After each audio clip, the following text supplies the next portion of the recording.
you give us a wee bit of background about how you came to be the organist here at Glasgow University Chapel and what your history as an organist is? Yeah, well, I started to play the organ, I got involved in church music when I was a choir boy in 1972 in St Luke's Church, Brittleborough. I was 11 at the time.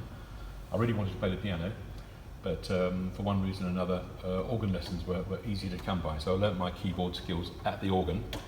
I played a lot of concerts, went to the Royal Academy of Music, won a few competitions and started to record on the organ, and I became quite well known as a teacher as well, particularly between 1998 and 2005. In fact, by the time I got into 2005, I had 50 private students, and I was also senior lecturer in organ at the Royal Northern College of Music, and I had another 12 or so there. So all my time was spent teaching, and then I saw this job at the University of Glasgow come up, and I thought to myself, I can ditch all the teaching and do something else. So that's what I did. I came up to Glasgow, and I do very little teaching now, but I do a whole lot more playing.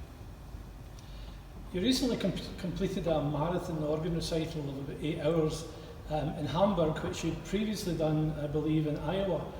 Can you tell us a bit about this piece? Yeah, well, I've been involved with this composer since the middle 1980s. He wrote 3 huge organ symphonies. The first one is the little one, takes just 2 hours, but the second one takes 8.5 hours, and the third one, which no one's played yet, is about 8.25, so it's pretty close in length to number 2. The second symphony was written between 1929 and 1932. It was never published until I made my own editions of it. I've made 2 complete editions of it. I'm in the process of making a performing edition of it now, so I will have spent an awful lot of time with it.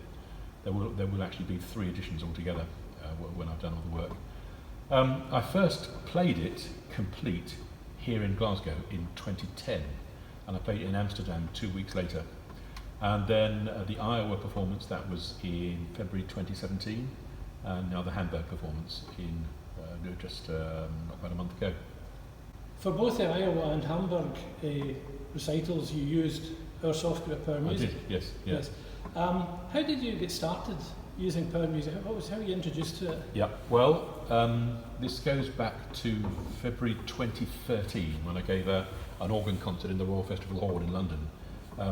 In the rehearsal session, I knew that the lighting at the console was poor, but I didn't realise once they'd got the house lights turned down and the spots on how bad it was going to get. And I've got bad eyesight anyway. I've been having trouble with cataracts in the year or so before that performance, but during the performance I found my eyesight failing more and more seriously, and by the end of the concert I really couldn't see anything.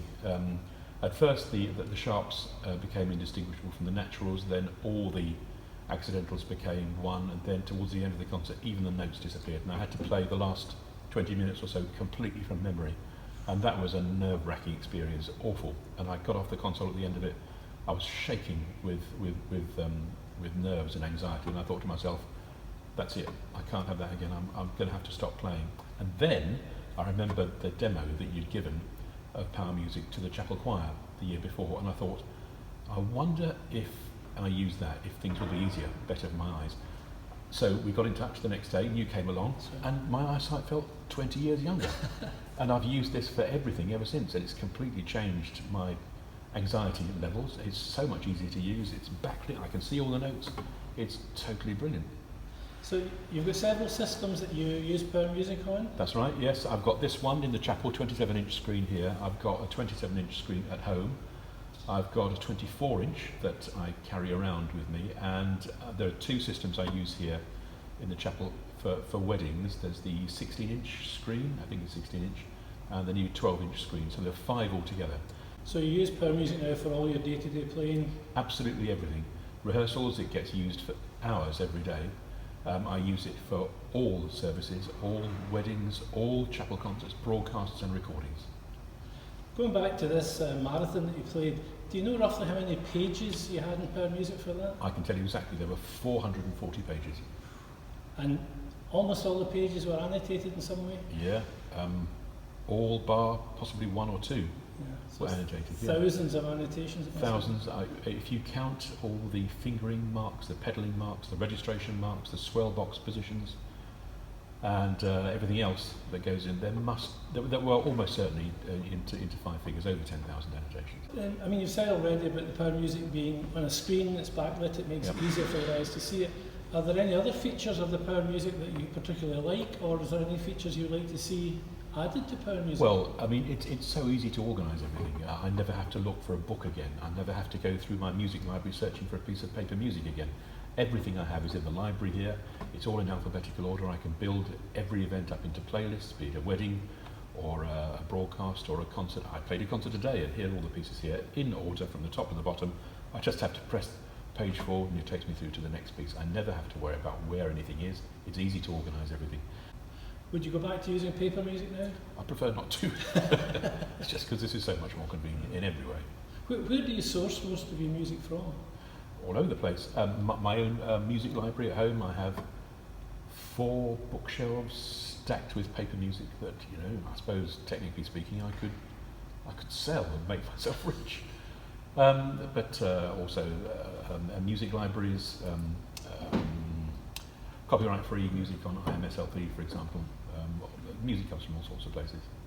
So what's the future for you? Have you got more marathon recitals planned? Or? No, I've got nothing like that planned now. I think I'm in rehab now after the last one. I'm not planning another one. I'll be 60 in just over a year's time in any case, so I'm getting to the point where I'm happy in staying in one place. So most of my concert work is based in the chapel, I think, from now. But you still enjoy? I do, yes. A lot of fun playing the concert today. Good. Yeah. Good. Hey, thanks for your time. Okay, that was pleasure. very, very useful. Thank you. Right.